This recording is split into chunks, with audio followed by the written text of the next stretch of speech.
Thank you. Very good evening to you all.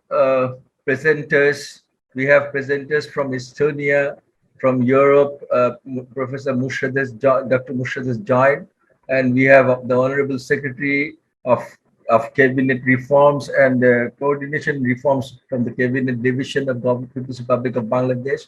We have Dr. Muntasir Mamun, DG from the Ministry of Foreign Affairs. We have got Dr. Sami from the advisor from our government, from the ICT division.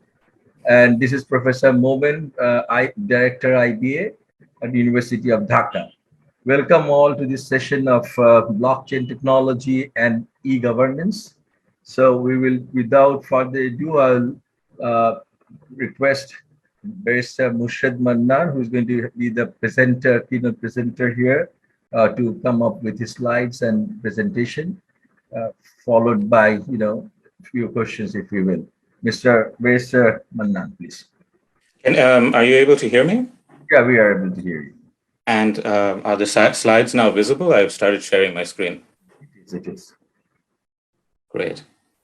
Okay, so the OECD recently observed in a report that came out last year, while private sector adoption of blockchain technology has gained pace, and there has been a lot of excitement and enthusiasm about even using different applications of blockchain within the public sector as well, often proof of concepts have not translated into something that has, for instance, a lot of users or a very strong use case. And so I think in the first part of my presentation, I will just discuss briefly about what it means for a blockchain product to have a viable use case, especially in the public sector. And then I will speak about 3 examples using a particular framework that the OECD and Deloitte have come up with to assess broadly, or at least give a first assessment of proposed use cases. And then after looking at 3 examples and using that framework, I will then go to the last 2 cases, which are about nonprofit use cases. Again, many of them are promising, but are still undergoing a lot of, let's say, scrutiny from the public in terms of how it is used. And of course, it might take some more time to understand the full implications of using these various applications in the nonprofits or NGO sector. So I should, also as a lawyer, add the disclaimer that just because, I speak about these examples and that they are ones that have been highlighted in the literature, it doesn't mean that I, personally endorse or think that they are, the perfect iteration of this technology. There, of course, in this space, that is very difficult to ever say. So I'll start with the framework that I mentioned, and this is one that the OECD adapted from Deloitte, and I think it's quite a useful one, especially for these sorts of brief presentations, to try to remember, what we are trying to achieve. And so this is like the 3V framework, which is whether a blockchain application is vital, valuable, and viable. So what does that mean? For it to be vital, it has to be something that could not be done other than by using blockchain technology. That's the basic idea behind it. Of course, quite often the criticism of a lot of projects is that, well, why do we need blockchain? Why don't we use some sort of distributed database or some sort of other database architecture to be able to achieve the same objective? And here, what the OECD in its assessment of quite a few pilots and other, proof of concepts was trying to understand is that these projects need to at least establish why it is vital to not have, let's say, a centralized architecture. So it is possible that in some cases, the proof of concept or the pilot could be done without using blockchain, but there is a particular rationale behind why it is necessary for that project to be decentralized. And as when I talk about different sorts of administrative functions later, whether that's social security disbursement or cash transfers, you will see why this becomes relevant. So the second part of this framework is about whether it's valuable, and as the caption indicates, it asks the question: well, I can use blockchain for this, but does that actually add any value? And again, this is sometimes a sort of subjective assessment, but it is also an important one. Is the use of a smart contract or the use of a cryptocurrency or the creation of a cryptocurrency, is that really beneficial if we do a sort of analysis of the risks and the costs and so on? And then finally, it's just about uptake, about the viability of this particular project, and to understand whether the particular use case that we are imagining, whether this will actually be adopted by a large number of potential beneficiaries, whether that's citizens of a state, or whether that's beneficiaries of a nonprofit organization. And ideally, a project would be able to hit all three, but as we will see in the examples that I will be going through today, sometimes it's difficult for many of these projects to achieve all three of these. And I think I hope that the following speakers, in discussing e-governance and thinking about projects that could be applicable in the Bangladesh context, it's helpful to have this in mind, as well as looking at some of these projects, which I know some of which have also been discussed in the Bangladesh context. So I'll use one that comes close to home in our neighboring India, in the state of Karnataka, and this might be familiar to some of you. There has been the use of what is called the certificate chain by the government of Karnataka. And the idea is basically to authenticate and verify the authenticity of post-matriculation certificates for the purpose of disbursing scholarships. So here, as we know, there's quite a large risk in the global south, especially, but I guess increasingly, everywhere, about there being fraud in the process of both obtaining school certificates, high school certificates, as well as using those educational certificates later on down the line. And usually the process of authenticating certificates, as well as ensuring that there is even a process of equivalence and so on, is done through in-person visits, identity checks, exchanges of documents, calling different organizations and universities and high schools to try to understand whether the degree, diploma, or what have you is actually valid. And what the government of Karnataka has done is that they give the opportunity for a user to upload documents digitally, and then they submit the physical documents for verification.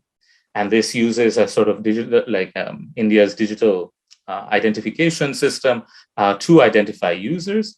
And then, the government authorities authenticate the documents, and these verified documents are then stored in perpetuity and can be accessed whenever they're needed. And what's, I think, particularly important for the user is that they are able to then not only use it for a one-off scholarship application, but they're able to then, let's say, use it for a range of other purposes whenever you need to use and give consent to use your educational certificates. And what's interesting, and why I mention it, because I was asked to talk about not just concepts or proof of concepts, but actual projects between, as the OECD reports, between the 1st of November 2019 and March 2020, 1.35 million certified documents went through the system. 4,500 higher educational institutes have been using this technology, and 20,000 officers have verified and electronically signed these documents. And that has been used to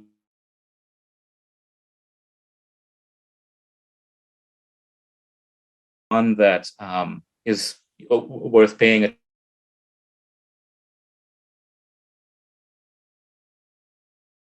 That the 3V framework that I've mentioned, clearly there is a need for these sort of blockchain system.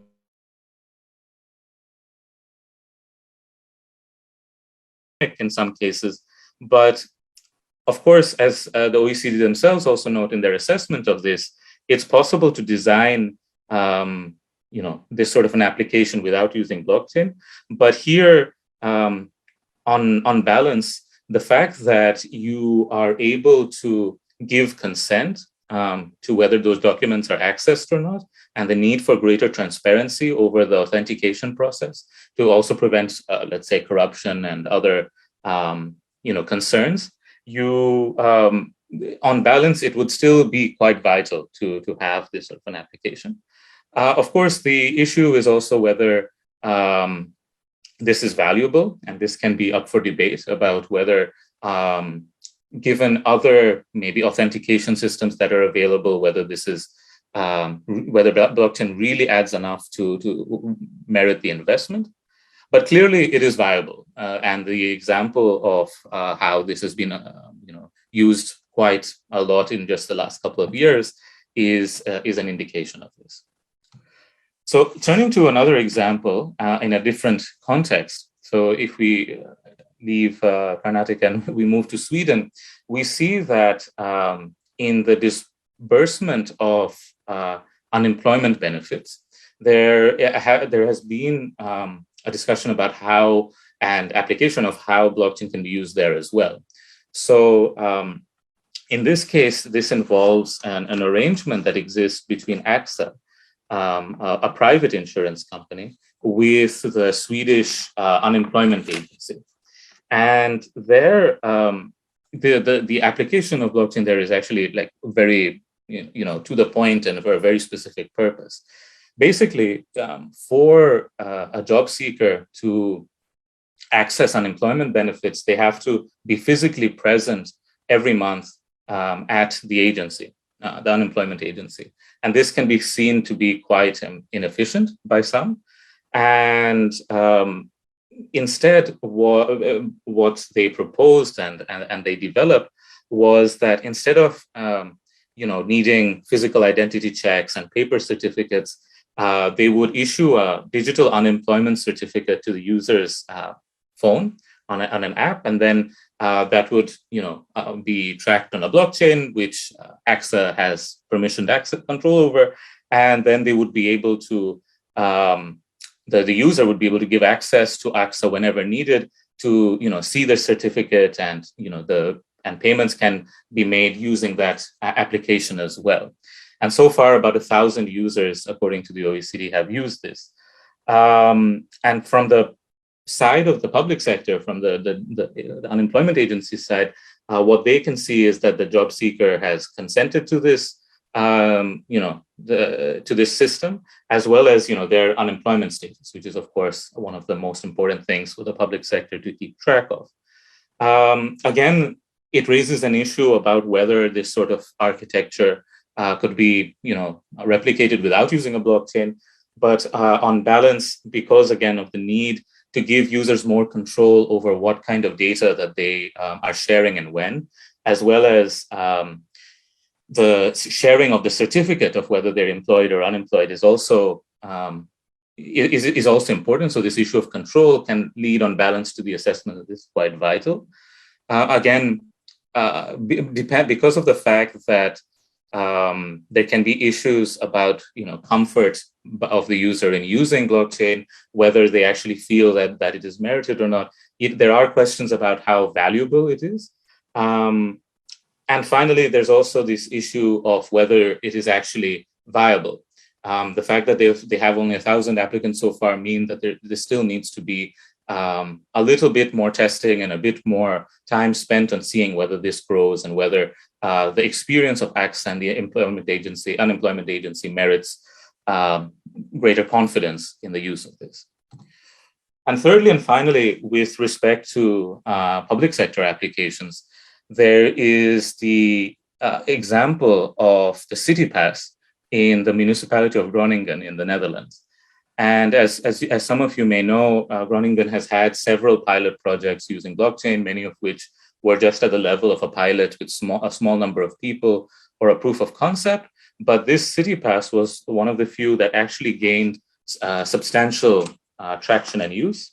Basically, this was the basic idea of it is that this city pass gave you a QR code to use to gain discounts for municipal services, especially that were targeted towards low-income citizens. And as it often happens, the municipality had outsourced the recording in progress. Had outsourced this development to a private company, and they had built this application. Now, what's interesting about this is that on the one hand, there was quite a degree of uptake by the citizens of Groningen. So they had 20,000 registered users, and 4,000 such vouchers, let's say, were being used every month. So for a relatively medium-sized town, which in Bangladesh standards is quite small, that's quite a significant degree of traction. And it had also been used for 3 years, so that it has actually like a relatively long period of time to assess how it's working and the user experience and so on. However, what has happened in that time is that gradually the private company that built this application moved towards a more traditional database structure in its backend, and it also starts to basically less and less resemble what we would traditionally associate as being a decentralized architecture. It started to become more centralized. And so then the question is, again, with using these 3V systems, that, okay, clearly it's important to be able to give citizens, as low-income citizens, access to municipal services, and being able to give discounts is great, but is it vital, valuable, and viable to use blockchain here? And clearly, it wasn't vital. And because, over time, they were able to move to a non-blockchain based system, and it wasn't seen to be valuable either. However, the fact that it did have such a degree of uptake and they were able to convince even skeptical users to use it means that it is viable in this context. So, like this assessment and this overview that I presented comes from this really great report by the OECD that is about public sector adoption. I would really encourage those who are participating and are interested in e-governance from the public sector perspective to look at it if you haven't. They have some other examples as well. And now I want to use the rest of my time to talk about nonprofit applications, which go beyond some of this other research that OECD and other international institutions have done. So the two examples that I'd like to talk about, one is called Charity Wall, and that's based in the country that I'm currently based in Italy. And this is essentially a way of tracking and monitoring the use of donations made by individuals in real time. And they have two blockchains that can be used for this on Ethereum and VeChain. And the idea is that basically from the moment in which a donation is made, the documents that are used to apply that donation, so everything from, let's say, tickets that are bought to fly to a destination where the money or the goods bought with the money will be distributed, all of that a certificate about this will be uploaded and downloadable by the donor. And you can see an example of the type of certification and how it's very easy to access this.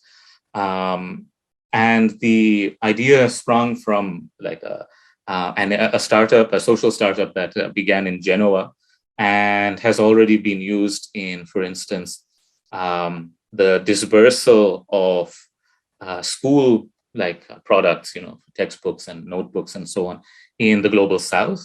where you have another charity who goes and distributes this on bicycles. And they had to, document the whole process from the moment that they receive those funds and, what they do with those funds all the way to the end. And given this is a public permissionless project, it's possible for any donor to see where the funds are being disbursed, as well as the state of the documents, basically.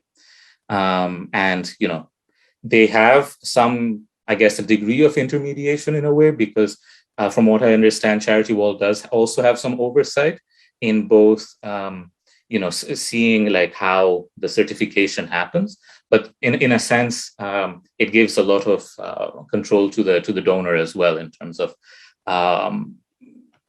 having the autonomy to be able to see, how their funds are being used. And then, relatedly, another sort of application which is even much larger and has been around for a little bit longer is Moeda.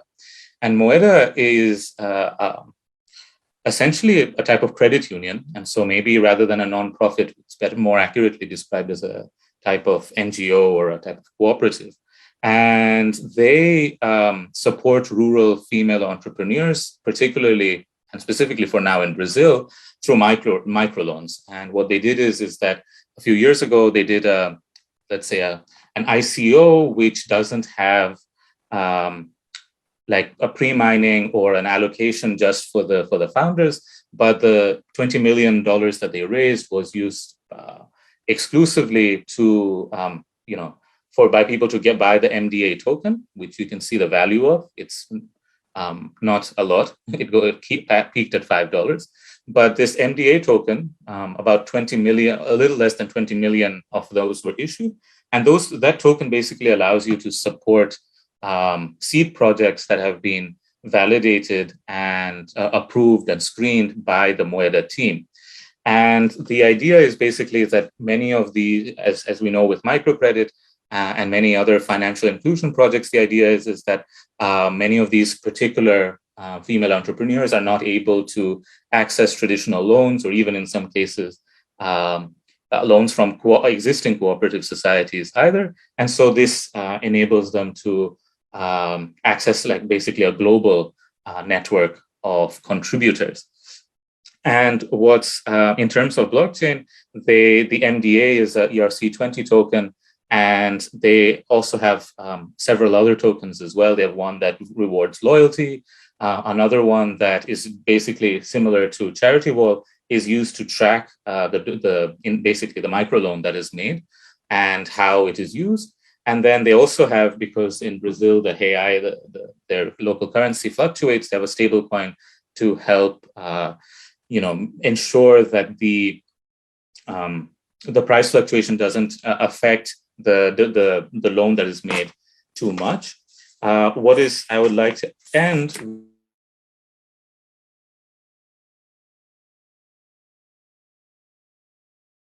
They use Hyperledger to allow the auditing of their particular applications of the support.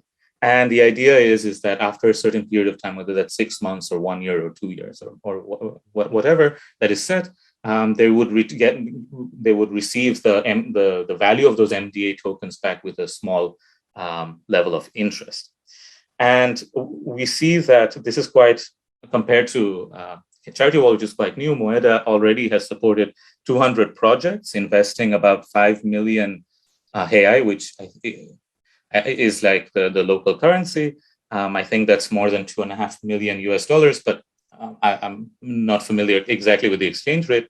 And it has received backing from about 5,000 investors.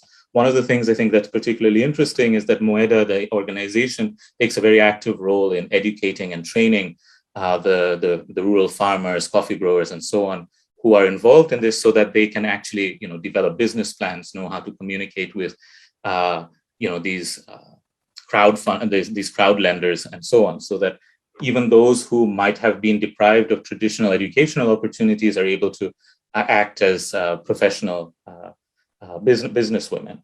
So to conclude, again, I use this 3V framework to assess both of these nonprofits. clearly, the charity wall still has an issue of proving its viability. It's still quite new. There are only a few applications that I am aware of that is being used for yet. But clearly it provides like a vital and valuable service, given that there is a lot of interest, especially now, in knowing how nonprofits use their funds and to have greater transparency in that sector, and being able to access both fiat and crypto donations is particularly becoming important in this COVID period. And also, being able to have transparency about how the source of income for that donations is coming about is also a very important question here, especially for those of us interested also that we don't want to see charity being used to funnel illicit funds and so on. But with respect to Moeda, given the uptake of this particular project already, we can see that perhaps it's one of the few that is already considered to be vital, valuable, and viable, and has started to being featured in some of the work of the FAO and other UN organizations, and it is also worth noting. So with that, I'd like to wrap up my brief presentation about some of these use cases. I hope that they're interesting to stimulate some discussion among our distinguished participants today, who come from both the public sector as well as some from law firms and the private sector and universities as well. Thank you very much. Thank you, Barrister Dr. Muntasir Mamun. It was very interesting, and you pointed out that we have applications both in the government as well as non-profit, and you were highlighting that in selecting projects we have to look at the vitality of it, how valuable it be to our customers, the members of the public, and how viable it is. So these are the things that we have to keep in mind while deciding about what projects we should undertake. And also, as I understand, that there would be a possibility of doing it in a conventional way versus using the blockchain technology. So we have to justify the usage of blockchain technology as to why we're doing it. Thank you very much for your presentation. Now, I would probably like to go to Dr. Syed Muntasir Mamun and have his presentation, and then I'll go to the other panelists to take their opinions and about the blockchain, the usage of blockchain in the e-governance. So over to Muntasir Mamun, Dr. Muntasir Mamun. Thank you, sir. Thank you very much, and thank you, Barrister Moshed. It was really an illuminating presentation, and I have seen your work before, and it's fascinating to see that you have used the 3V framework so well, and particularly built a case around the use case scenario. However, my presentation, if you'd allow me, I'll share this screen with you. And Shanshkar, that's what we call it in Bangladesh, who's basically head of the entire digital shift that we're having in Bangladesh in the public sector, domain, and also in the way that different ministries are administered. So, with due respect to the Honorable Secretary and also to Dr. Momen and others, I'd like to highlight a small bit of a difference, a departure from the way that Barrister Moshed has presented, because he has focused on the use case scenario. I'd focus more on humans, because the business of the government is essentially the humans. The human being is the subject matter of the government. How we go through it, how we deal with them, how we allow a human being to become more efficient, more effective, and more human, more be human. That kind of a scenario. That's the business of governments. That's how we see it. We could always have differences of opinion, but of course. So I'll not go through the details of the blockchain applications, because I wanted to go through it, but you have already sufficiently covered these real world cases and use case scenarios. So I'd not like to go into the details of it. But I would like to highlight a little bit before I move into the first core slide. Blockchains is a foundational technology. It's not only, you could say that blockchains could be used like a credit card. Blockchains could be used like an identity card. Blockchains could be used as a bus pass, many things. But essentially, blockchain, to me, is a generic. I was taking note of the presentation by Barrister Moshed. And to me, blockchain is not only the the white paper, which was produced by someone, quote unquote, fictitious, maybe or may not be Satoshi Nakamoto, blockchain to us is generic. Proof of stake, proof of work, whichever way that you would build it around. The concept is you have a distributed ledger, and that ledger has hashtags, and those hashes are connected to the Merkle tree, and that Merkle tree defines the whole structure of hashes that you have around. So I believe that I would not like to go into the details of the technical nitty-gritties of it, although you'll find it in my book, which has just come up 2 months before on blockchain and politics, and particularly gaming and collusion. There are 4 aspects to blockchain when we look at it from the government's point of view. If you look at it, you'll see that there's a whole spectrum, both width, depth, and breadth: political, economic, social, technological, even psychological, franchised agency. Many things could be there. But essentially, there are 4 elements, four core avenues which affect the blockchain environment, if you'd like to look at it from a very theoretical perspective. One is, of course, the equities and finance, which spoke about. Then there is this trading in goods and services, and we have the states and elections and political offices. But we also have rise of the global south, because blockchains is essentially an enabling technology. It as a generic. I'm not speaking about the blockchain and the Bitcoin. There's a bit of a difference here. So we'll not speak about the blockchain per se, as in blockchain as a brand, but more as a DLT. So what my focus would be from this perspective is to give you a vision. If you just have a look at this slide, you'll see that to us, I work with the Artificial Intelligence Center in Oxford. To us, the human identity is at the core of everything that we do in blockchains.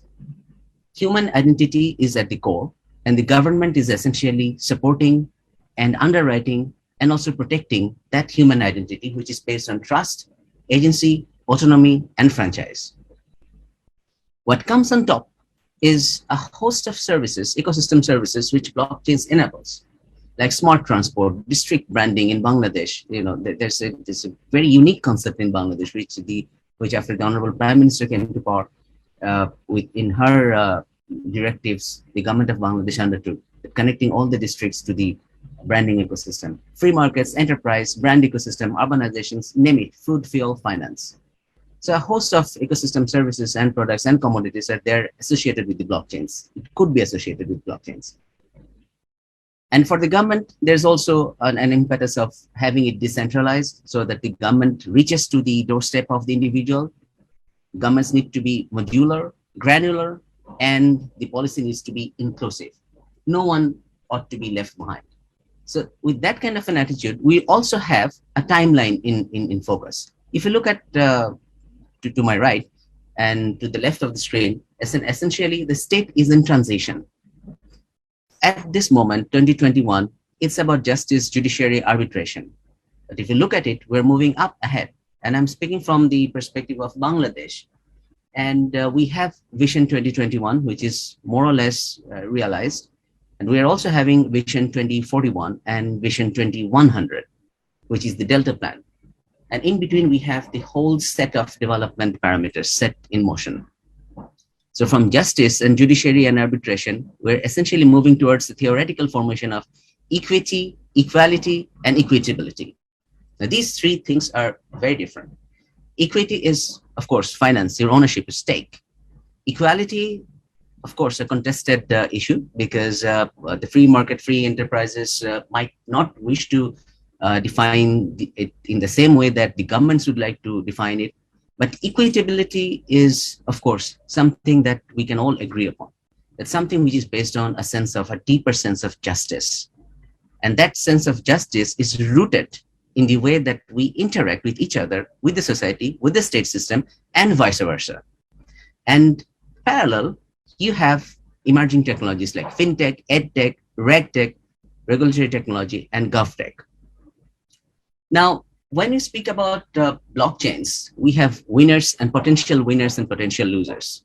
As far as I see to it, or we see to it as researchers, some of us, the potential winners include the individual, because the individual is collateralized. The individual is connected. The individual's payment structure, the feedback loops are essentially distributed and documented, docketed, and then equated with equity.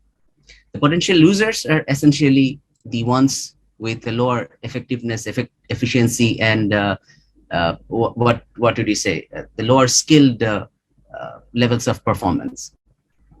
The critical issues for any government here are 5, according to our estimates. First, do we have effective government framework? Second, data regulation versus transmission of data via blockchain networks.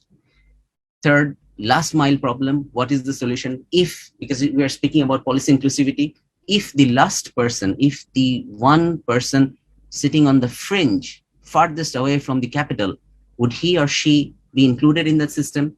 Interface for data interoperability and the legal ambiguity of blockchain-based transactions. Because we also have the NFTs, and if I'm not wrong, we also have pictures being transacted as NFTs, and those pictures are pictures and even in fact nothing, sometimes just words as well. These NFTs are acquiring huge financial wealth. So when blockchain is operating both in the crypto domain and also in the fiat domain, we have an interoperability and legal ambiguity issue over there. And I don't believe that we have a straight cut answer to each of the questions that are coming up over there. We have the GDPR, and we also have the different treaty regimes operating, but how it will be finally operated, how the final arbitration will take place, that's the question. Now, why it is important for us and why am I interested in it? Why is the Minister of Foreign Affairs interested in it? Although I'm not here from Minister of Foreign Affairs, I'm here on my own, but also the Minister of Foreign Affairs is very much interested in it. The reason being is because we'd like to complement what the Honorable Prime Minister and also the central government has put in motion for us. We'd like to be part of the central government, central administration's efforts to take the country out of this LDC group into a developed domain. Even I'm not sure if some of you are familiar with it, but I believe Dr. Momen was very much there, the structural adjustment programs. At one point, the government was basically dying, even till late 90s. If you look at it, the Bretton Woods programs and many other things, we were always speaking about smaller government, smaller government, smaller government, and they were killing essentially the whole industrial architecture. We have the full data set behind it. With the BMRE projects and even with the golden handshakes, the rail sector was dying, the jute was dying, the river ecosystem was dying, everything else was dying. And Bangladesh was, or countries like Bangladesh were trapped in something which we know as the low-level equilibrium traps. So the microcredits, although they are very good in themselves, but the microcredits did not allow people to grow beyond a certain level. So the people were stuck. Peacekeeping was good, peace building was also good, people were surviving, but in terms of growth, in terms of elevation, I don't think we had anything.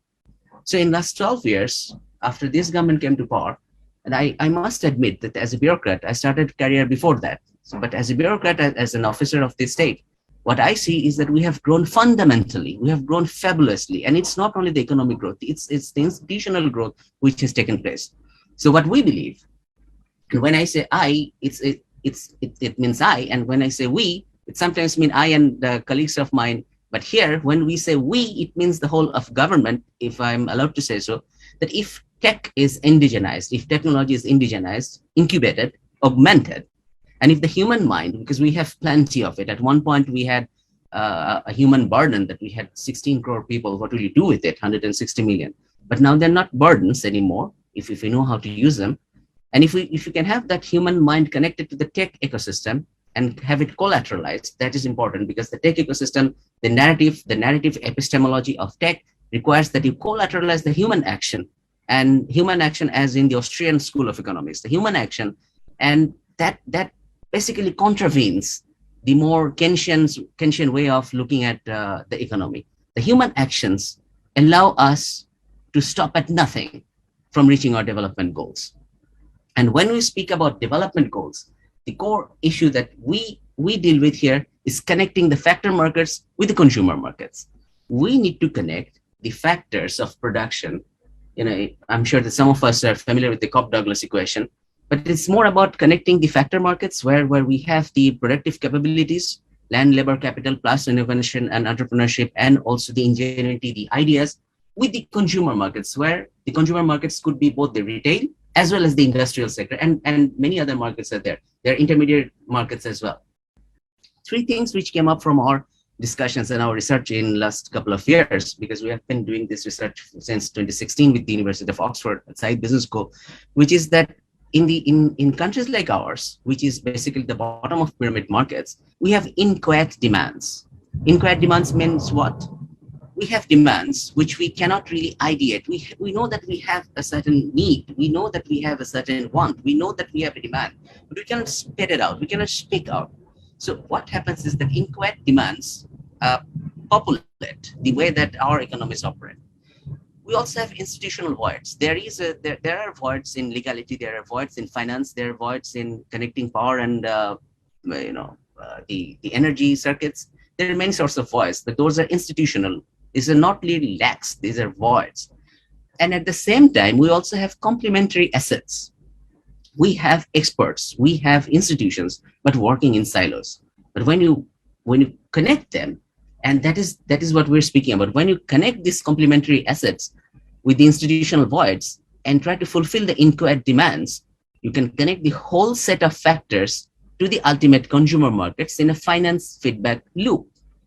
So where blockchains can be applied a little bit above, a little bit more abstract from the way that it has been conceptualized in use case scenarios, it can go into the health sector, it can go into the education sector, it can connect to the productivity sector in the global value chain, and the legal doctrines, the existing and emerging doctrines. So what we are looking at is to create an enterprise ecosystem. It's a little bit complex to look at, and I'd not like to go into it unless someone is particularly interested in it. Essentially, what we're looking at is that the application ecosystem and the protocol ecosystem, which are one on top of another, connect to essentially the enterprises that we can incubate. So the philosophical schema is built around something known as the TMO framework: technology, markets, and organizations. Inside the core, we have our I have taken the liberty of projecting the foreign policy priorities, the economy, ecology, and governance. But on the periphery, you'll see that we have technical applications, finance, and equitable distribution of benefits. Why? Because we'd like to put the human at the center. Whatever we do, unless the last man on the street is happy with our actions, then we have not really fully succeeded in our objective. We as government, be it as regulators, be it as administrators, be it as diplomats, it doesn't matter really where you are. But essentially, if you're serving the people, if you are in public service, until and unless the last person on the street or somewhere is satiated, is satisfied that, well, he or she is connected to the system, and the system is reciprocally honoring his or her ambitions, aspirations, and industrial activities, we have not really succeeded. So what we need is design thinking. That is where blockchain helps us. And what is that design thinking? We need to have the sweet spot between viability, desirability, and feasibility. So will that lead to the rise of machines? Will that lead to terminators and robotics? Or will it, or has it already created cyberspace? We believe that the governance structure has already moved into the cyber domain.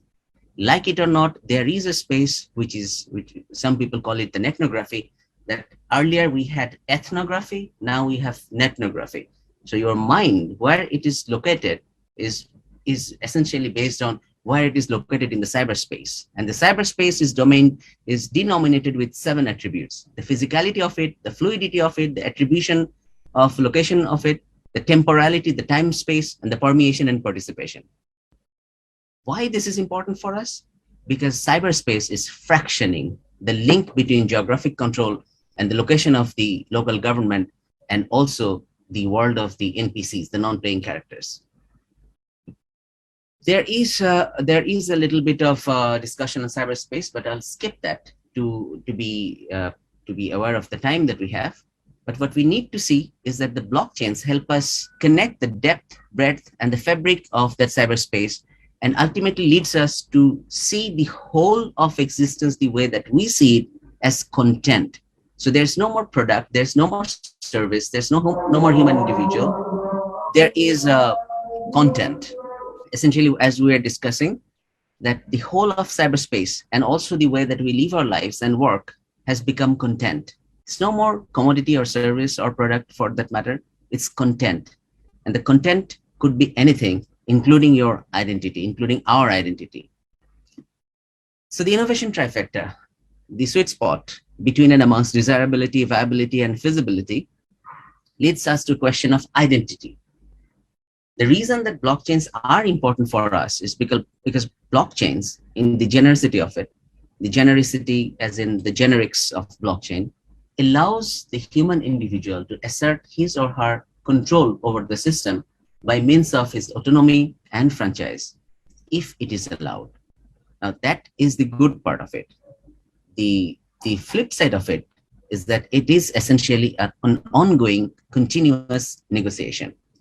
And there is the possibility of collusion. There is the possibility of gaming, and the gaming payoff rent is quite intense. If you look at it, you'll see that the blockchains essentially cover areas, the full spectrum of political economy. And if you'd allow one to ideate, if you'd allow one to imagine, you'll see that both the corporates and the private sector and the public sector, everyone is involved, or everyone can be involved, including the central banks, into the blockchain and the crypto metrics. So what happens is how you protect, preserve, expand, and project not only the human individual's identity, autonomy, and franchise, but also the state's ambitions, desires, and also responsibilities and the authority. That remains a question. So if you look at this small diagram, you'll see that we have a couple of areas where blockchain can directly both operate, interact, and also contribute. One is the cultural hegemony, which is one of the theories of Gramsci. The other one is focused technology of power, the way that power itself is generated. What happens is blockchain changes the way, fundamentally, the way that power is generated and operated in the human societies. And that brings us, that keeps us glued to this foundational technology, because the human individual and also the government structure is essentially becoming bounded to this technological matrix. Now, this is a whole spectrum of actors, facts, and fictions. But what happens is this bottom line is state, power, authority, freedom, rights, obligations, justice, and dissent. If you'd like to express your dissent to the system, how do you do it?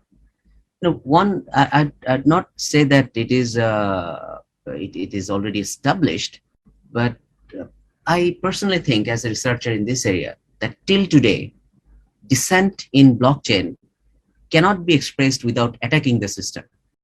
Now, you could call it a Byzantine attack, you could call it a DDoS, but you cannot really avoid the blockchain conundrum unless you attack the system. That's bad, because there might be dissent. How do you deal with dissent? Now, these are questions which we don't know yet. So there would be 4 areas which would come up when we deploy blockchain. And we need to deploy blockchain because you have already given us the use case scenarios. Blockchains are good, but when you deploy blockchain, there will be competition, could be conflicts, there could be corrosion of confidence, and there could also be convergence. Essentially, what happens is that blockchain is still in a gaming process, and that gaming process must agree on 3 parameters. First, the parameters for value, that what is of value here, as you have said, the 3V framework, if it is vital, if it is valuable, if it is viable. The technical architecture, the rate of token generation, transaction validation mechanism, because some are slow, some are a little bit faster, proof of stake, proof of work. Starting conditions, how it actually starts. Where does it start? For someone like us, as in Bangladesh, where do we deploy blockchain in the first place? Do we deploy it for certifying our certificates, which the A2I, which the ICT division is already doing?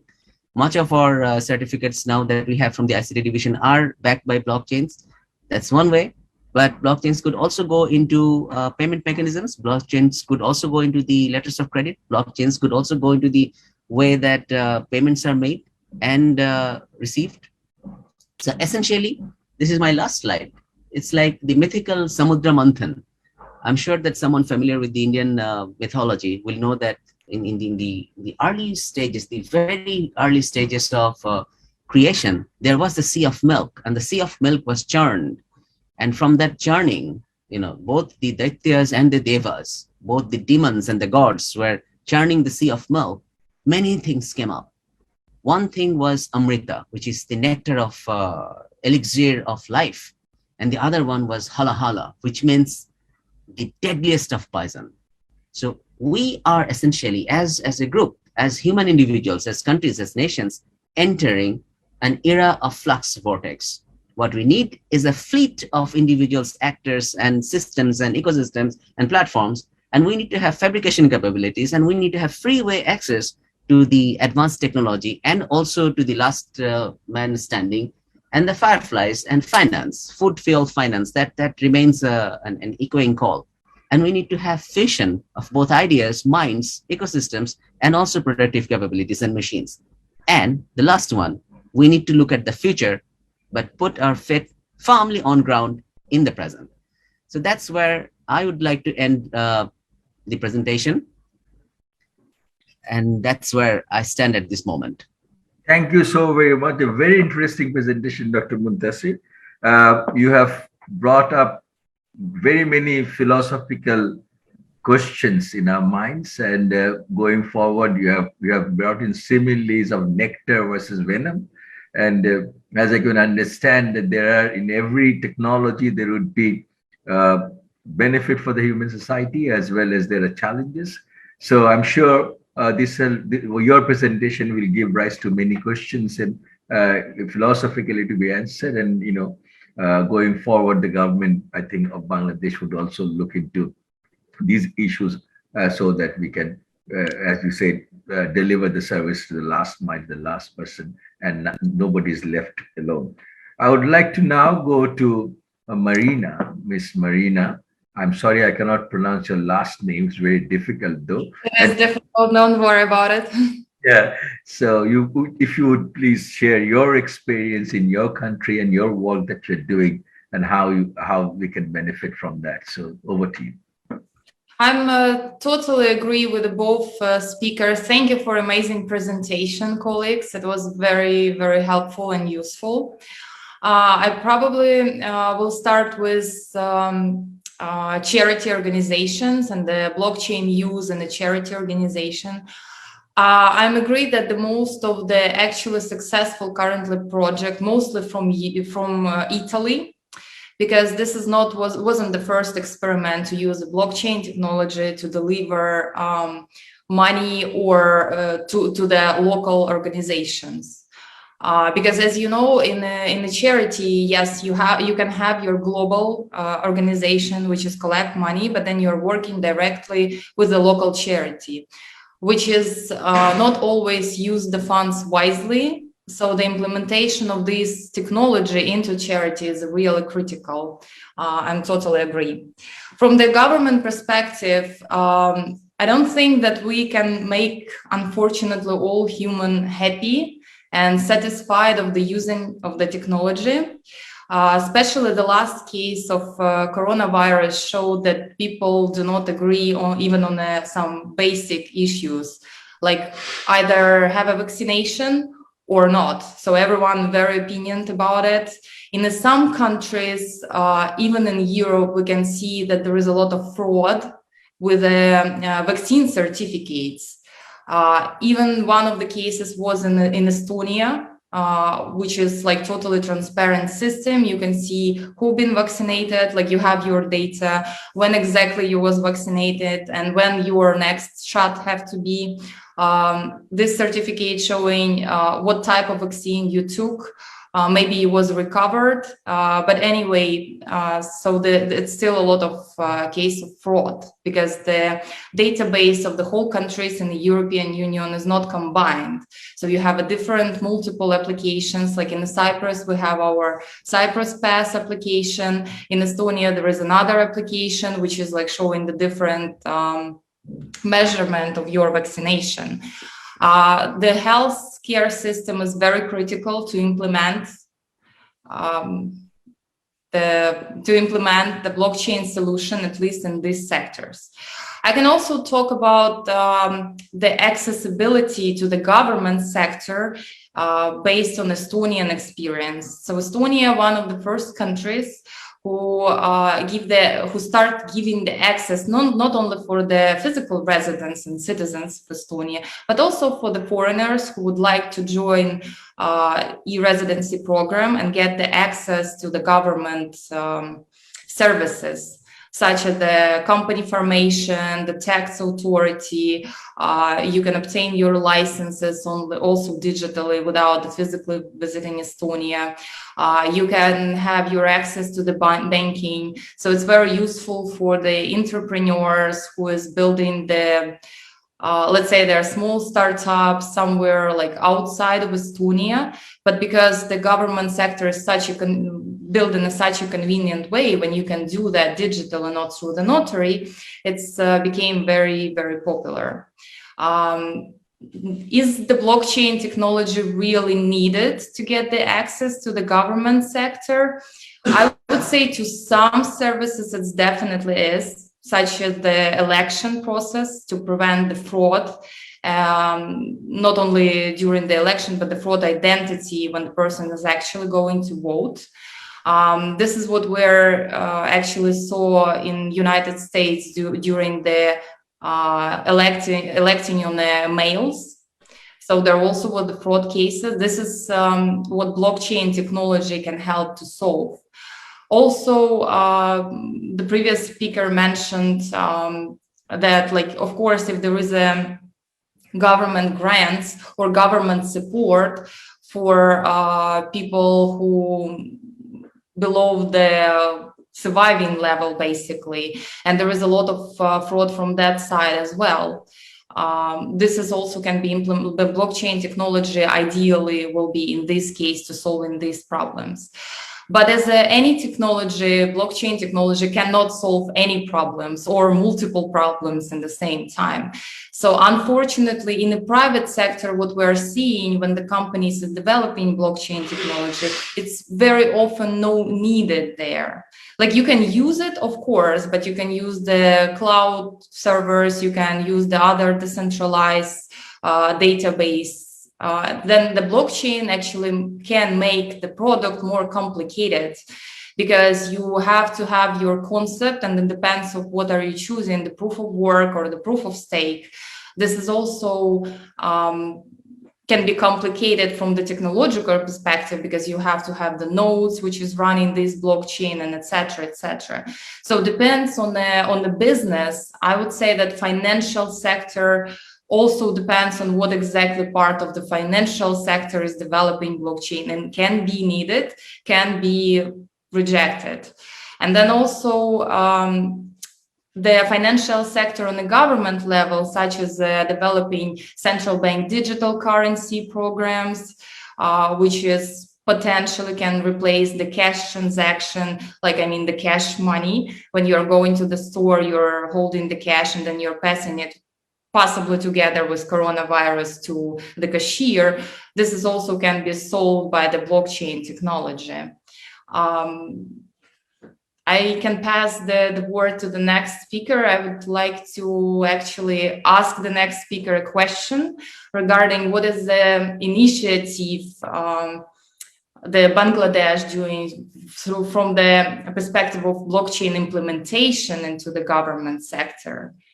Like, what is the next steps? Like, what access you can gain to what? Is it potentially going to be the digital company formation? How the tax authority will work with that? What is the banks thinking about it? If it would be like totally remote operation of your company, would it Bangladesh banks agree with that? Who would like to? Okay, I think the question that I would probably ask, you have already asked the next speaker. So thank you very much, Marina, for your experience and your suggested areas where we can, blockchain technology can help. I would like to now go to Mr. Sami Ahmed, who has been advising the government on technologies and ICT. So, like Marina has said, if you could highlight those and how the government is thinking in terms of usage of this technology in delivering better services to the members of the public and citizens, that will enlighten us all. Thank you so very much, Ms. Marina. Over to Mr. Samiabe. Thank you so much, Honorable Moderator, Professor Moment. So thank you for asking me that question. Actually, I will go to that, but at first, how exciting it is that we're having International Blockchain Olympiad in Bangladesh for the first time. This is like the second year Bangladesh has been part of this global program. And so from LICT project that I'm the policy advisor of, we were involved with the Blockchain Olympiad in 2020. We were part organizer. We helped, train the people that went there to participate. And of course, Bangladesh did phenomenally well in the first Blockchain Olympiad, winning almost more than half of the major medals in the main event. So I wish best of luck to the Bangladesh team and also everybody else who's participating this year in Bangladesh, virtually, of course, but I wish them best of luck. And of course, hope to see really good things from the Bangladesh team and the Bangladesh side.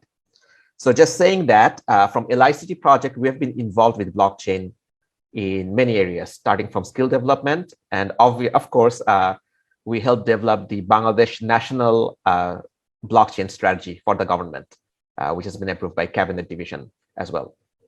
So I was a team leader of the project, and we'll talk a little bit about that. But in terms of skills, we have been working for the last few years. We have developed the skill of local companies to be able to develop blockchain solutions in the market. We have partnered with IBM to bring in Hyperledger as a solution, and we have done work with that.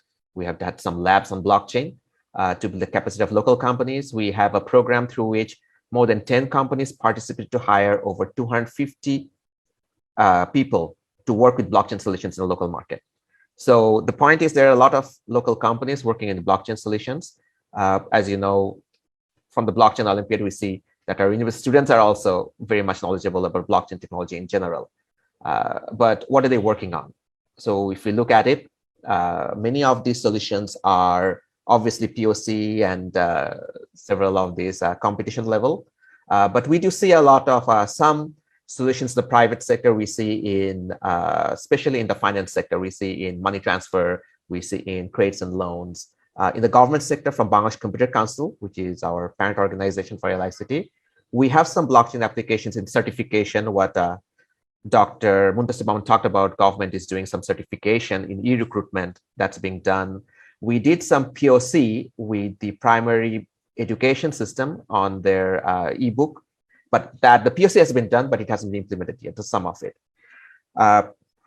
Looking at the blockchain strategy, and if you look at it, and that's what Marina asked the question, what is the government thinking? We have a roadmap for the next few years, where we should go, what we should do. And the first problem as Bangladesh, and I'll tell you that it's not the same for every country. And if we look at global blockchain solutions, if you look at what needs to be done where or what has been done, maybe not everything applies for Bangladesh in general. But for Bangladesh, the biggest problem is awareness. If you look at public officers, or if you want to implement it anywhere, then awareness of blockchain is very much needed. We don't have enough people who understand this technology well enough to design solutions for blockchain in government. So I think that's the very first step of our strategy that needs to be implemented. I know that LICT project has something coming up next year, a big project under which we are developing a digital leadership academy through ICT ministry, and which will probably take up on this, educating on technology and implementing, not the technology, but its use case and implementation across government. But even before then, I think this is an area that the Secretary Sir of Cabinet Division is here. And I know we have talked about a post-COVID strategy recently, which we need to sit on and discuss more. But this is an area which we also need to talk about implementation of these different strategies that the ICT division is planning, but needs multi-ministry coordination. But the biggest challenge is awareness. And unless we do that, it won't go anywhere. That's the number one thing we need to do. Also, I think that blockchain, it's an area that some applications are going to be very cultural specific. So I'll just give an example. For example, in the West, if you see many countries, right? For land management, you have traditional systems managing land management, but for Bangladesh, that doesn't work. And we're thinking about a blockchain solution. So maybe something that has been done globally somehow else, but in Bangladesh, we would require maybe blockchain is a solution that may solve that problem. And then the reason for that is data integrity. How important is the data for the person? How important for us to trust that data? What are the chances of that data being manipulated? That is a very important thing to consider when we are talking about implementing it in Bangladesh. But most importantly, the national blockchain strategy was developed about 2 years ago, and it's almost time. And in 2 years, a lot of things has happened in the technology space with blockchain. And I've also in the past talked with Barrister Moeda Manthan also to be part of the next version of the update that we're going to do very soon of the national blockchain strategy. But going forward, I think the number one thing that we really need to work on is focus on is the awareness on the technology across government. So back over to you. Thank you very much, Mr. Sami Ahmed. You have highlighted what are the key areas that you have been working on in terms of using the blockchain technology in solving our problems in managing the government.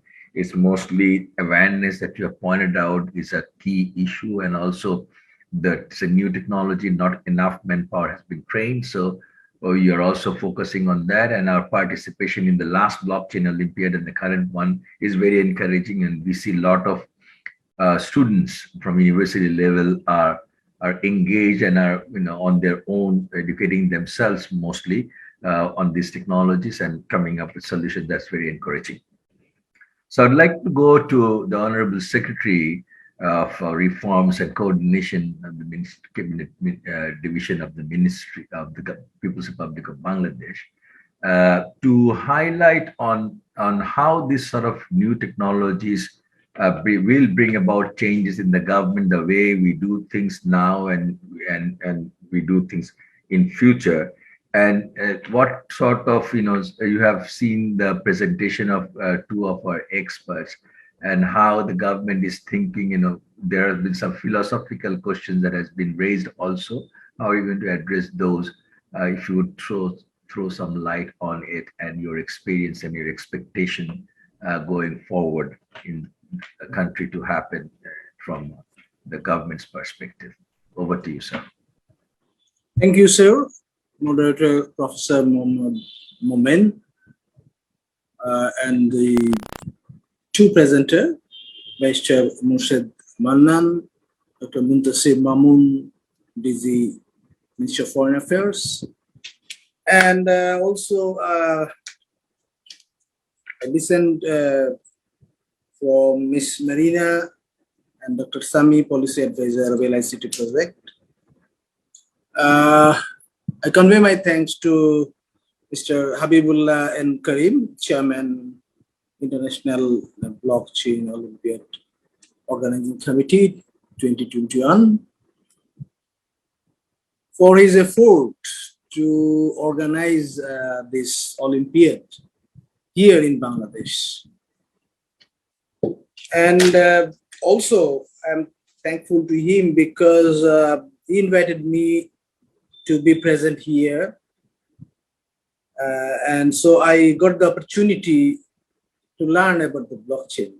To be very frank, it's very highly technical issues, and I am a non-technical person. It's those who work with the ICT, they are familiar, I think. Even then, a few percentages are familiar with this blockchain, I think so.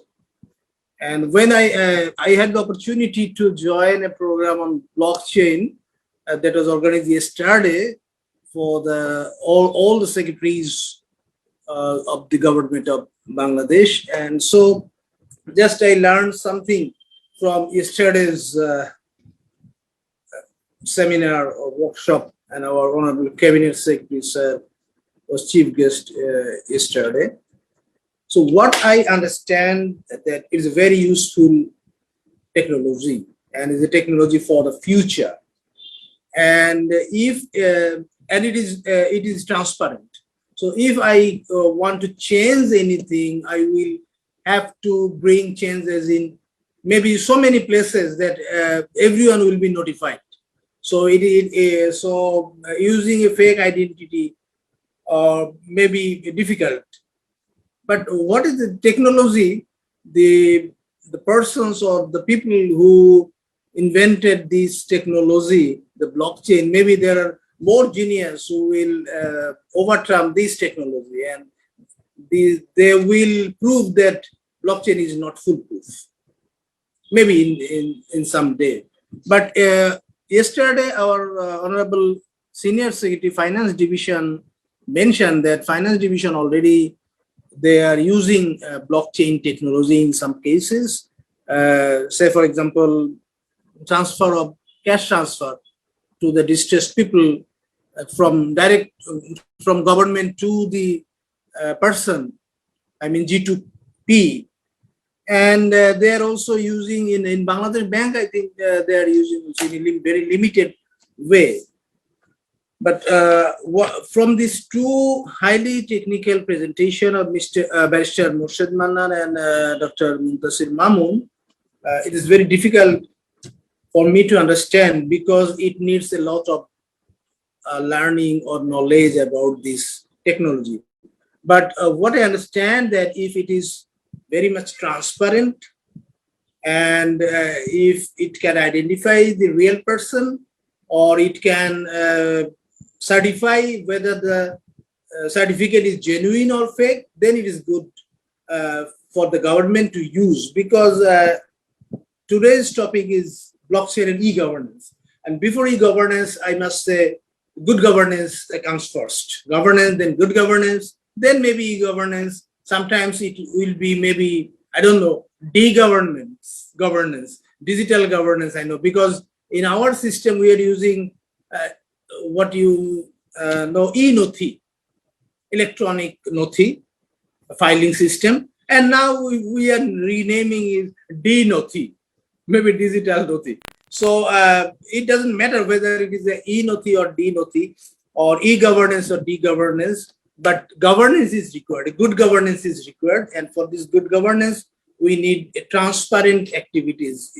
And I have identified some of the areas while I was enjoying the two excellent presentations. That is, we can use this technology to transfer cash transfer or to transfer any sort of benefits under the social safety nets programs of different ministries and divisions. Even what we are planning, or we are working actually to give one person one identity, because Mr. Kamal Hussain or Professor Muhammad Momen will be identified by one number. That is the unique number, and that number will be used everywhere. Wherever he want to have a driving license or passport or national ID, everywhere that number will identify, yes, this is Professor Muhammad Momen, or this is Mr. Habibullah Karim. And if we can use this system using this blockchain technology, I used or I add the word if, then I think it will be very, very useful for this country to manage many things. And recently, you know, we have some problems with the e-commerce. So in those cases also, if we can use this blockchain technology to make the transaction transparent, who is taking whose money from where and transferring where. If we can identify, then it will be difficult for those people who are very much intelligent, that they can grab the general people's money very easily. Another one is mentioned by the two presenters, that the certificates, our educational certificates, can be identified. And another useful, I think, government can use in case of the documents which prove the ownership of land. You know, in our country, we have so many problems with the documents relating to land ownership. And all the cases, most of the cases arises from the dispute regarding this land ownership. But in this, all the submission of some fake documents to the courts or before some authorities. So I think this blockchain technology is very, very useful for say for good governance also. Forget about e-governance. But what I am conservative in this way, the technology changes very first. Whether our country or we will be able to change our technology so swift. Miss Marina, I think she is from Estonia because she was mentioning, if I am not wrong, she was mentioning the experience of the Estonian government or how the government of Estonia is using this blockchain technology. But I think this is a very small, this is a country with a very few population, considering our population number. So in our cases, if it is not foolproof, or then it will be very difficult. And my conservativeness arises from the changing trend of technologies, the fast changing trend of technology. Maybe yes, it is very attractive, and we will have to train our people, educate our people, or we will have to create experts who will be able to use this blockchain technology. But then, even after 2 or 3 years, the technology changes. It will be difficult for the government to change all the process we developed using this blockchain technology and switch to another new technology, because technology after 3, 4, or 5 years, technology becomes obsolete. So that is my concern. And I mentioned that I have this opportunity to learn about this or listen about the blockchain yesterday and today. And I also tried to learn a few things through going to surfing the internet about the blockchain. It is a huge area, so it is not easy for me to learn within a very short period. And it will not be easy because the technology, people can learn very quickly. But I think if government as A2I or ICT division is taking the initiatives, and with the private sector, we will be able to develop expert or develop people, technical person, ICT knowledgeable person who will be very knowledgeable about blockchain, and they will be able to use this one. And this is why what Mr.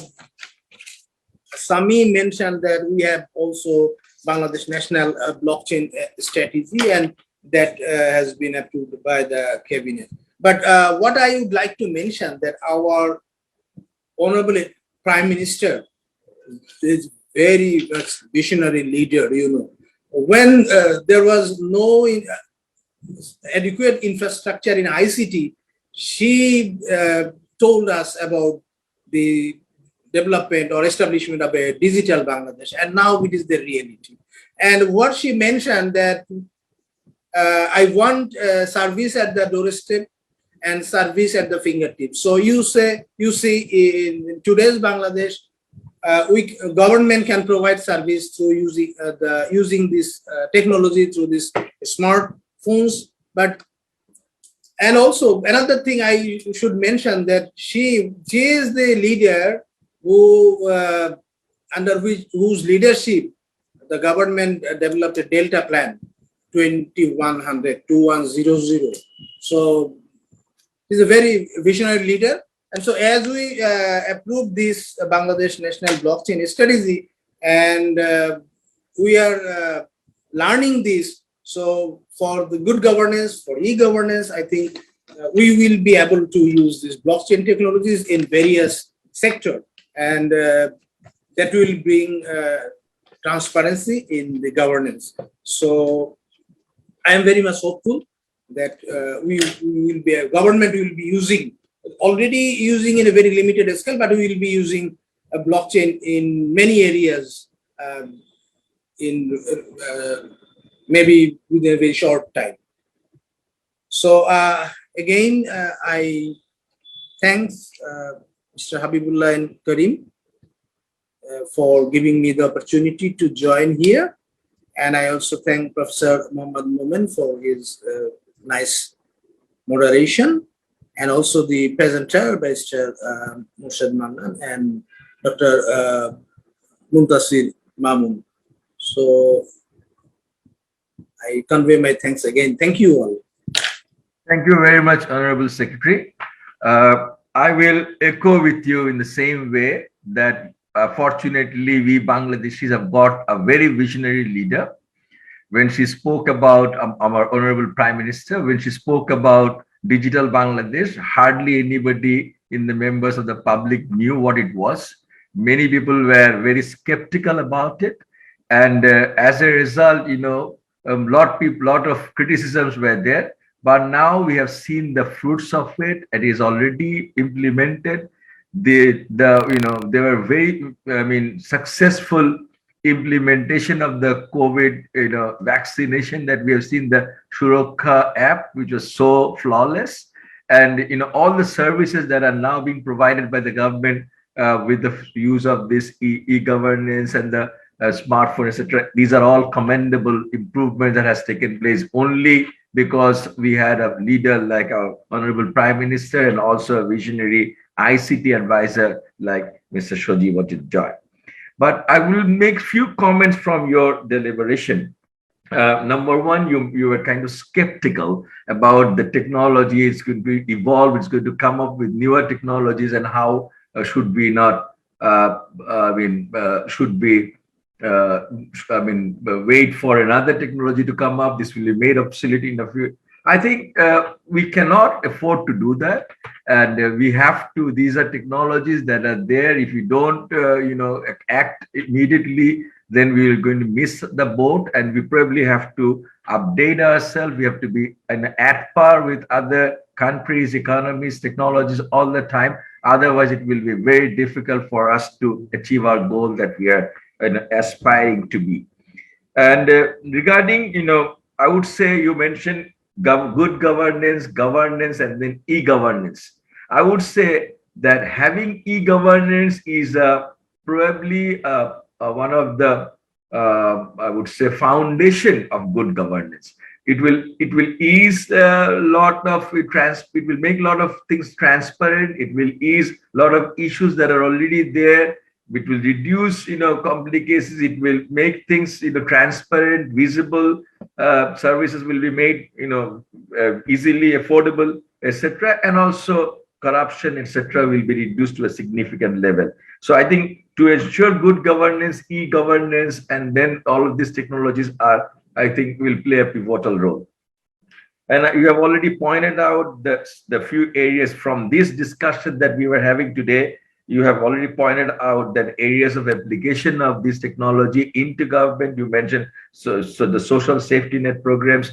You have mentioned the educational certificates that the various board examinations and public examinations that we conduct. And we also talked about the land ownership documentation. One of the prime reasons for land dispute and the thousands and the thousands of millions of court cases that are pending, civil suits. So that will be reduced to a significant, level if you can have that. And you also mentioned of a single identity, which is probably already done with our national ID. Before all of these technologies in the US, they had social security number. That was a unique number to any individual. And at that time, when I was a student in the US 34 years back, at that time, I had a social security number, and that was unique to myself. And their population was like 25 or 30 crore. I think now, and with the permutation and combination with the, I think they can go till eternity. There won't be a repetition of the same number. So I think we have done the same with our ID now. This probably can be used as a unique number. And as you mentioned, that these are the possible areas of application. Thank you very much, Honorable Secretary. And your visionary leadership probably will make more reforms in the government.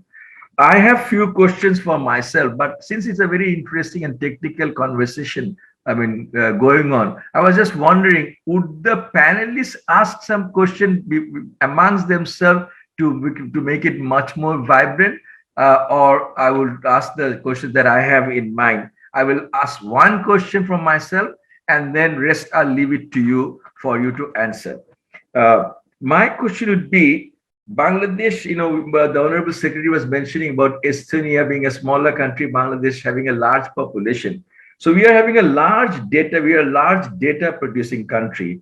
In a full-scale e-governance enabled system, every service provided to the citizens will produce multiple transactions and data.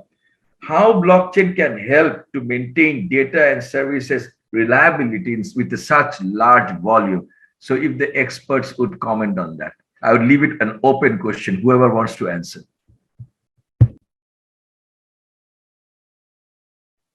Okay, maybe I'll go for it a little bit. So obviously we talked about blockchain is not the solution for everything. Like if you look at the structure that we have designed our government, our system, we have a national enterprise architecture and an enterprise bus based on which we have multiple applications that's connected to it.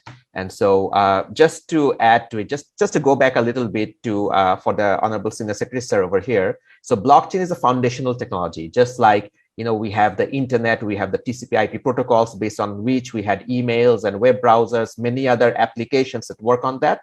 Similarly, blockchain has its characteristics, and based on that, we can have many applications. So in Bangladesh, we're looking at applications where trust is a big issue. Applications where we cannot verify by normal traditional e-systems. That's where we're thinking about how blockchain can be implemented. But beyond that, when you talk about data, yes, we're generating a lot of data. And because of that, we have other technologies to take care of that. Blockchain is applicable for data where we have a trust issue and traditional systems are not being able to support us to solve these problems. So that's where we're focusing on blockchain. But in general, we do generate tons of data. And because of that, we have developed, from the government side, we have developed tier 4 data centers, one of the largest in the world, 7th largest in Asia. We still are in crisis of data centers, for which we are requesting private sector to also come in. And the next part is for our government cloud, which is being developed. And obviously we are working with that. But blockchain, specifically when we talk about blockchain, it has to do with data that can be manipulated, and there are trust issues and which traditional e-systems are not being able to fix. I hope that answers part of your question. Thank you very much. So would you be interested? Okay, would you be interested to question others, or I will go by the person? I think I'd like to add something to it, what LICT has already pointed out. Yeah, all right, I'll start by saying that the Minister of Foreign Affairs generates 600,000 consular documents every year. 600,000. I don't think any single organization in Bangladesh generates such a large number of authenticated data, authenticated certificates every year. 600,000. Probably other than the police or Minister of Home Affairs, we are the largest by definition. And it's just a small bit of it, because we have more than 10 million Bangladeshis abroad, and the Bangladeshis that we have abroad are essentially small Bangladeshis abroad. So the enterprise solution that we are looking at, and also the government cloud, which LICT is speaking about, is also something that we are also looking at from the Minister of Foreign Affairs, because it is a state of national power. And it doesn't mean that it's a coercive power, it's a developmental power. Because the government of Sheikh Hasina, I believe that it looks at development and also progress and fast growth and responsible growth. What essentially is that I believe, or we believe, that blockchain itself is at a pre-plateau level in the innovation S-curve. So if you look at the innovation S-curve, we are still rising. So the tangent is upward. We have not yet reached the plateau of the innovation S-curve. And I personally believe, from my own research, is that especially with the side chains, with the forks, and with the way that things are moving in different dimensions, when we have reached the plateau, it will be somewhere between 3 to 5 years from today. We are still at the beginning of it, at essentially, I would say 40-45% area has been covered so far, in my humble understanding. By 2030, I believe that we'll see a much fuller picture with machine learning and also big data analytics together with the cloud, because cloud is taking over the the perceptual domain of both governance and data and information and transactions. And when you have blockchain, blockchain authenticates that. So that is something still to come. So it's like I told you before, that it's like a flux vortex. We're entering into it. But what will come out of it, it's almost like that manthan, that if it's nectar or if it's poison. And both could come out. And now you have to know how to handle both. If, let's say, many years before, Facebook was a craze, right? And I think that Facebook has generated and created and sustained many controversial areas. So we have lawyers amongst us, so not make any comments which will go against us in the court of law. But there have been controversies, and those controversies, the state have to take responsibility for that. So if I generate a comment and if the state suffers for it, who is responsible for it? Me or the state? And if it is authenticated by the blockchain, would that system be there? So these are questions which are yet to be answered. And these are fascinating questions. And this is where I think game theory is very much applicable. The payoff metrics. That would you like to collaborate, cooperate, fight, integrate? Depends. Thank you. I would like to ask one question to Barrister Samudra Manthan. Would you address the concern of our Honorable Secretary that the technologies are always evolving? And now that we are talking about blockchain technology and using it into governance, and eventually something else comes up, and then we have to scale it, everything is, so we have to scrap, and then something else we have to work on. Would it be a situation like that? Or is that it's a base sort of a technology, we can improve upon it? How do you foresee the future going forward if it's something like that were to happen? Thank you for a very interesting question. I actually want to connect my reply to this with what Dr. Samudra Manthan just mentioned, because I think they actually are connected.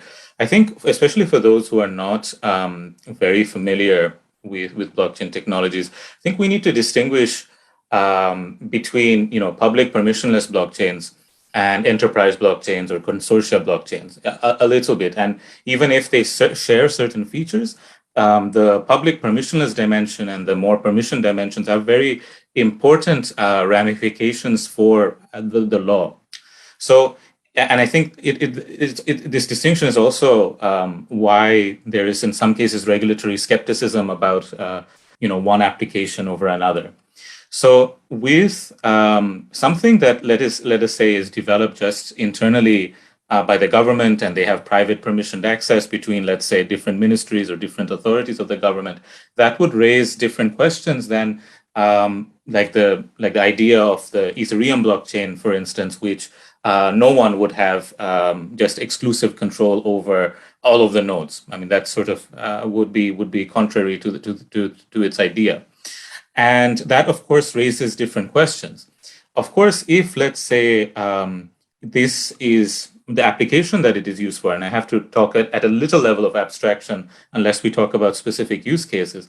But even if we're talking about an application, which is whether it's about using it for land or using it for certificates, whichever, let's say, handles personal data, we can have questions about, well, if there is some form of malfunction that this network that is maintained just by public authorities, if there is that sort of malfunction, there is a question about, well, how do we get a remedy for this? And do you use like a traditional pathway in Bangladesh where you would have like a writ petition or something to try to remedy this? Do you use so far we've mainly been talking about governance and regulation of blockchain, but at the same time, as some have alluded to, we are also developing our data protection and privacy laws side by side.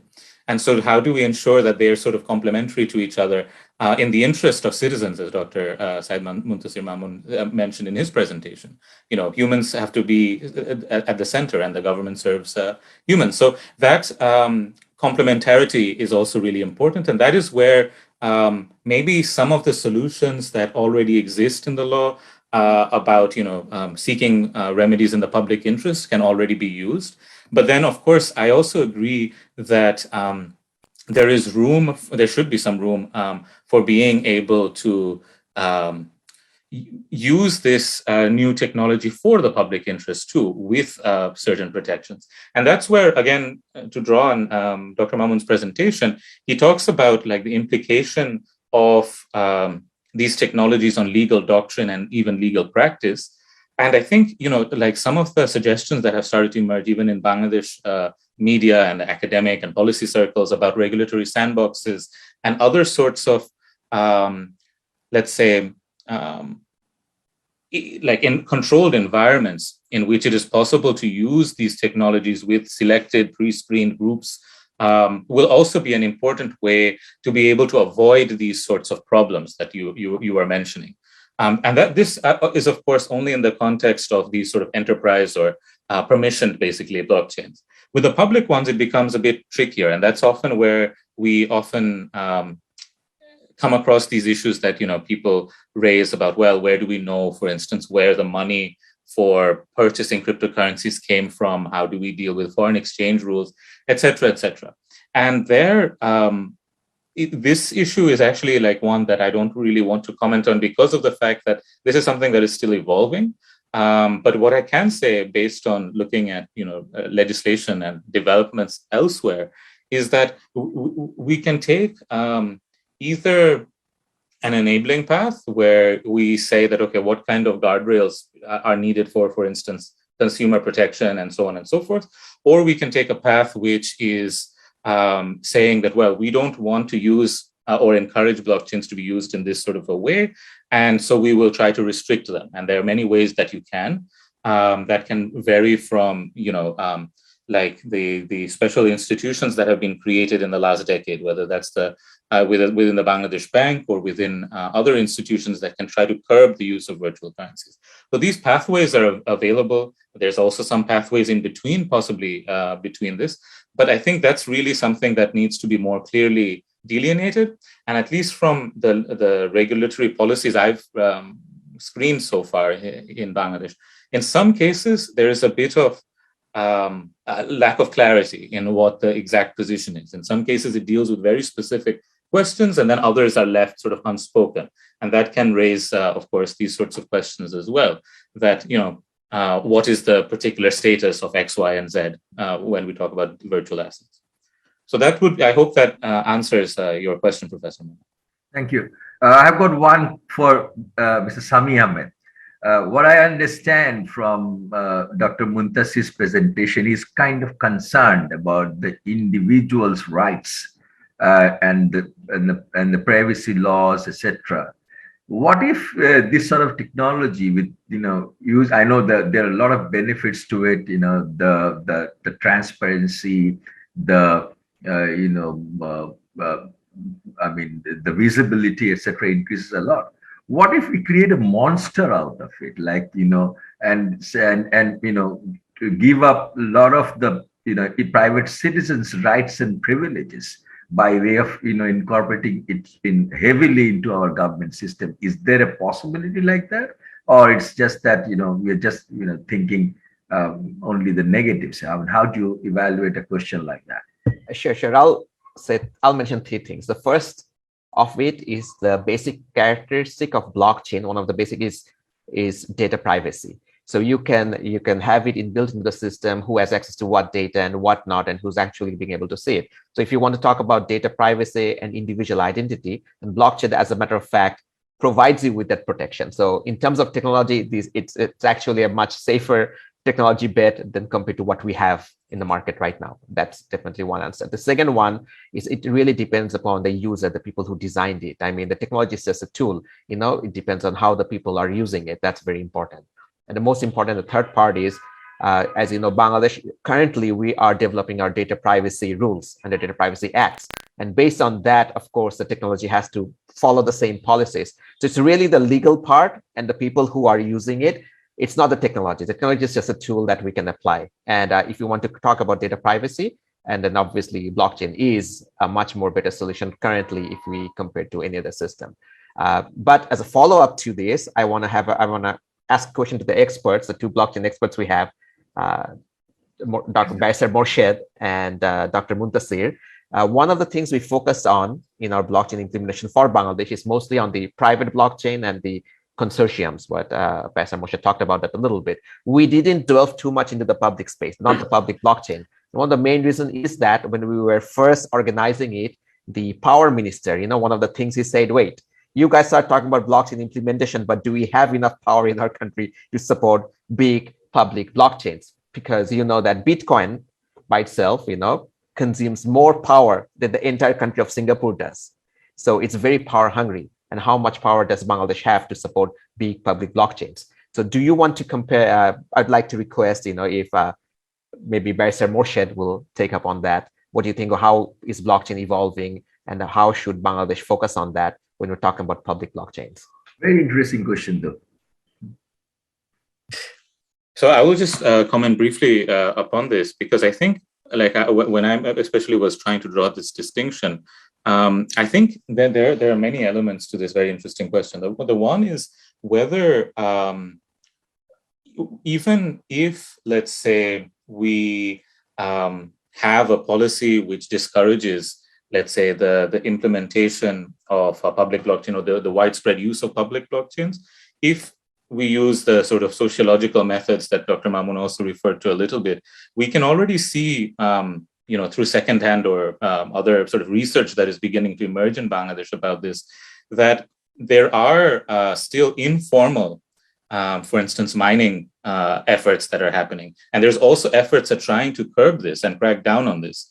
And so this is one of the sort of fundamental, very legal problems that emerge, is that do you create a system where you actively encourage this and thus raise the sort of power concerns? And then do you think that, okay, well, do we use certain types of renewable energies to promote the use of blockchain? So for instance, what El Salvador and others are doing, that's the most extreme example, where, as some of you may or may not know, El Salvador is the first country to recognize Bitcoin as legal tender. And they've also complemented this with a supporting policy that they were going to use renewable energies to mine cryptocurrency. And this, I think, is a really dramatic, of course, example. And there's a lot of criticism about this as well. And especially if we think about the fact that they have abundant resources, like natural resources, to be able to use for this. That's, of course, different from perhaps our context. And so I very much understand this concern that, how do we are already trying to deal with, improving our power generation. Why do we have to add this added burden? The concern that I'm mentioning is that sometimes the nature of this means that there will still be efforts at trying to bypass whatever the rule is. And we need to think that, okay, if this is very clear, how do we do this? And what is a policy to be able to deal with, let's say, pirate mining sites or illegitimate mining sites that might still be created. And I think the third aspect to this is that even if we don't have mining, the question is whether other aspects of a public blockchains are encouraged. So whether that's, for instance, being validators of in a proof of stake blockchain protocol, or whether that is even if you curb and crack down on mining because of concerns about energy, whether in certain limited cases cryptocurrencies are allowed or not, cryptocurrencies or use of tokens that are, for instance, ERC20 tokens, which are tokens that come from built on the Ethereum public blockchain. So there are other stakeholders that people who are based in Bangladesh could be. I'm not taking a position as a lawyer, of course, on what that could be, but there are other stakeholders that they could be other than being miners.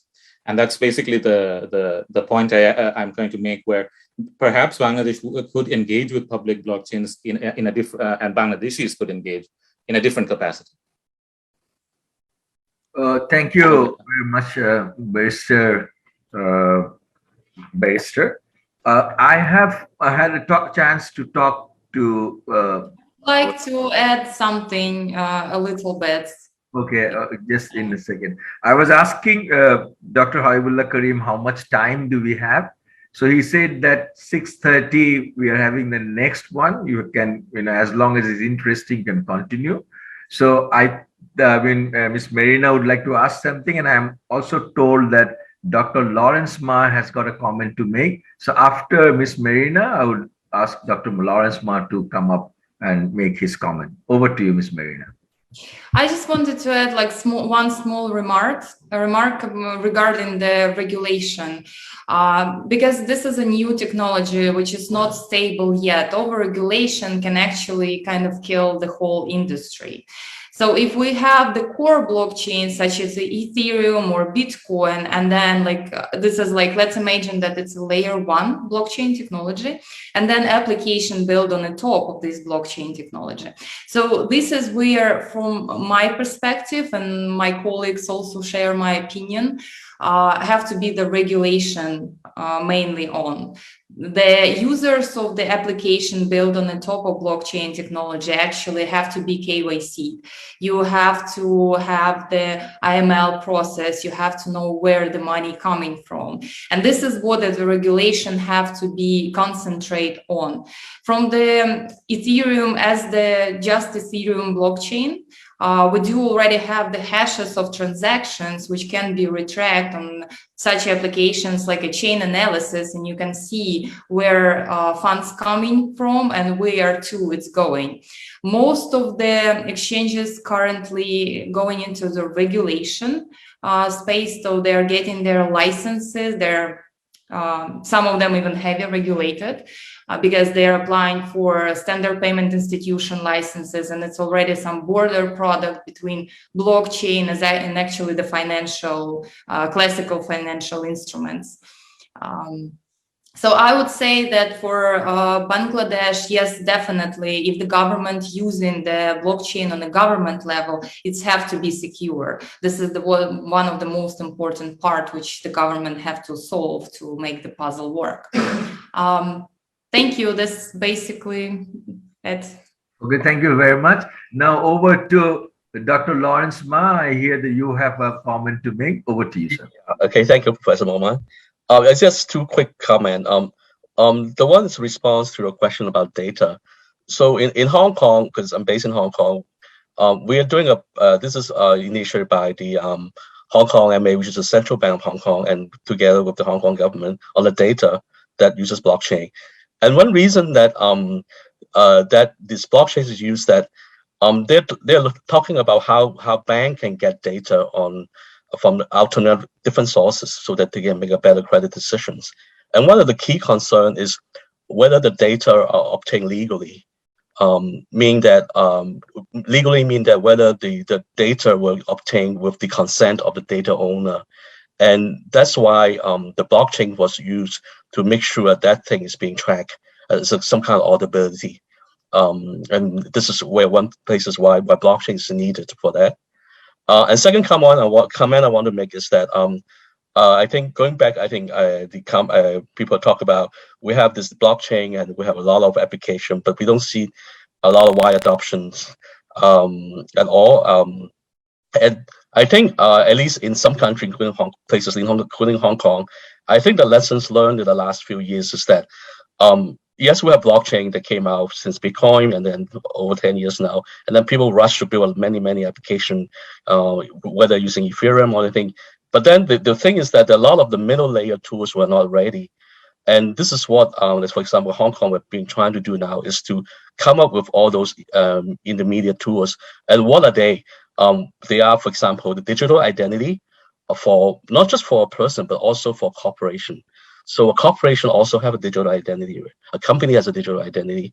Also the a mechanism where you can do data interchange, such that you people who when you get the data, you have getting the consent. Okay, so you get consent from the data owner. Okay, the other thing being the payment. I mean, of course, out of all these, at the end of the process, there'll be some payment. Okay, so that's why there's a lot of activities in stablecoin in the DeFi side, but also in the central bank digital currency, as you probably are aware, where you actually we're talking about the digitize the fiat currency. Okay, not just those cryptocurrency.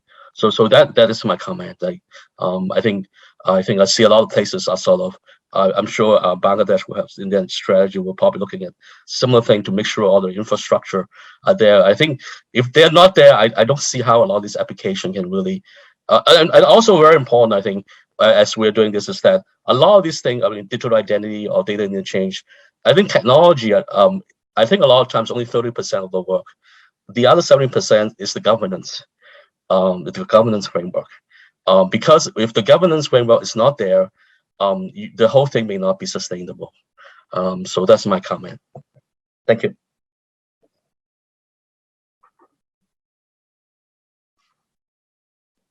Sorry, thank you very much, Dr. Lawrence Ma.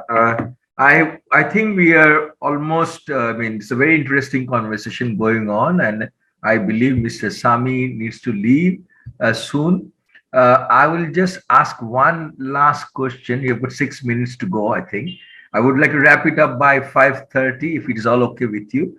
My last question to Mr. Sami is that what is the risk involved in e-governance, like hacking, system down, forgery, etc.? How blockchain can manage and uphold the e-governance with all this required specs? And the reason I'm asking this, even before start of this presentation today, or the session today, Dr. Habibullah Karim mentioned that it was hacked. The Bangladesh blockchain Olympiad system was hacked. So I mean, I'm sure you can answer it. The rest of them can comment. How vulnerable is this system, and how robust can we make it going forward, since so much of it will be done by the government? And after this, I think you will leave, and over to you, Mr. Sami. Thank you so much for your question. I think blockchain is a much more secure platform.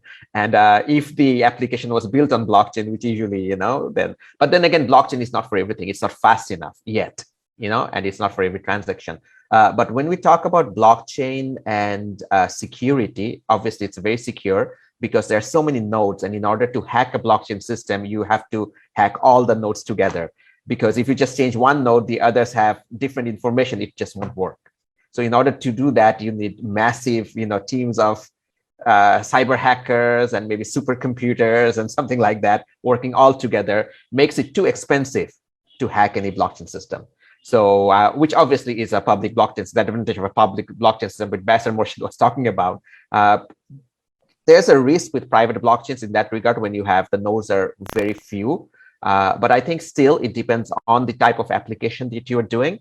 But in general, it's the concern about blockchain. Of course, everything can be hacked, but the concern is much less than traditional systems. That's definitely on it. But that does not leave out the fact that we still have to focus on cybersecurity. We need to have our systems in place. We need to have our experts in place that are monitoring our national systems. And that definitely the government of Bangladesh is investing in right now. We have definitely developed our national CERT, and our cybersecurity teams are being developed. And they have, as a matter of fact, recently ranked very high in the global system. They have ranked up almost, they're in the 2-digit space right now. And they've come down in terms of cybersecurity for our government. So cybersecurity not something that you can think that, oh, blockchain is here, we don't have to be concerned about that as much. But still, even with blockchain, we still need to focus on our traditional cybersecurity systems, having all our firewalls and all our experts in place and on our monitoring systems. But definitely blockchain is obviously much more secure on that. And just to an addition thing, I just want to add to that, one of the major visions of our government is to move towards a cashless society, which is why we're going towards digital payments. And at some point, what Dr. Lawrence mentioned, Bangladesh has to move into digital money system, So that will happen, maybe not in the next 1 or 2 years, but at some point, we will definitely have to go through a digital currency at some point. Thank you. It was indeed a hugely learning experience for me. We had 2 representatives from the government, one directly as the part of the government, the other one as a policy advisor to the government. We had 2 academicians or researchers in the field of blockchain. We had 2 international participants. It was very enlightening for me. I learned a lot. I'm sure our audience who are listening over the social media also learned a lot and also got a clear idea of how we are going to proceed going forward in Bangladesh using blockchain technology for e-governance. I would leave it up to the panelists and here to make any other comments if you want to, including Dr. Haibullah Karim. If there is no other comments to be made, then I would like to wrap it up here. Open to you. I mean, anybody having any question? I'm sure Mr. Sami would like to go. So yeah, you are free. I think you should. It's already 12:28. You can leave if you want to. So if there is any comment, any hand raising or any chat box, or we want to wrap it up here. How do you want to do it? Okay, I think Barrister Murshid wants to make a comment. Also, Muntasir, please, over to you, Barrister Murshid. Yeah. Would you like to go first, Dr. Mamun? Okay. I have a very brief comment, and it just builds both, I think, on the conversations we've been having, as well as Marina's last remark, and something I've been fleshing out a bit in the chat. One thing I've been exploring a bit in my research is these concepts of functional and regulatory equivalence. So this distinction is that, and we already see this in the law in certain cases, like for instance in electronic signatures in certain types of commercial contracts, where you recognize if certain conditions are met, an electronic signature in the same way as you do a paper signature, to put it very, very simply without a lot of nuance. But and in what condition, and there's certain conditions about what kind of document it is and so on.